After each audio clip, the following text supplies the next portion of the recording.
Ottawa, the minister in charge of Canada's latest national plan to combat poverty says the long-term success of the strategy will depend on the willingness of future governments to stick to it.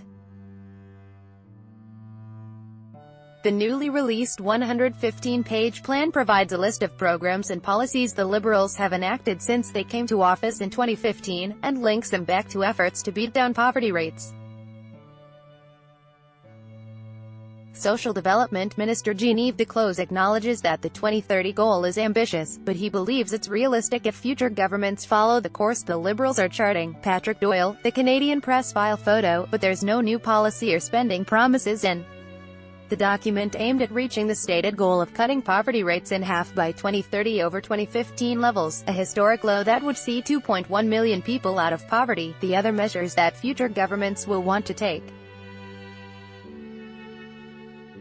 I believe, will make the achievement of 2030 objective feasible, still ambitious but feasible, and I would say realistic, if they keep the momentum that we've followed since 2015. Social Development Minister Jean-Yves said in an interview. A first yardstick for the new strategy will be in 2020, when the Liberals are promising to attain a 20% drop in poverty from those 2015 figures, which would amount to about 900,000 fewer people living in poverty.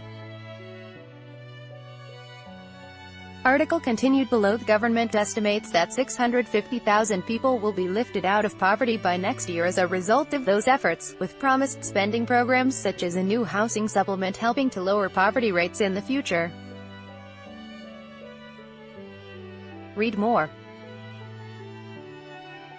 Anti-poverty strategy will aim for 50% cut in low-income rates. Source: Liberals say poverty reduction plan will focus on addressing income inequality. Opinion: 30 years later, child poverty remains a national disgrace. Strategy also establishes an official poverty rate for the country, the market basket measure, first created by federal officials in the late 1990s.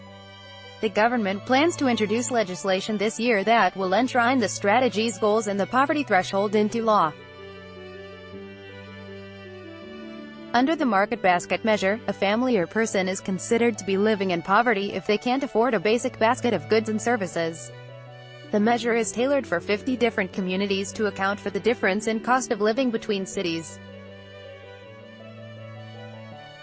Article continued. If it doesn't, however, capture data for Indigenous communities in parts of the North, but says the government will take steps to fill the statistical gap in order to better define poverty and track efforts to alleviate it in First Nations, Inuit and Métis communities.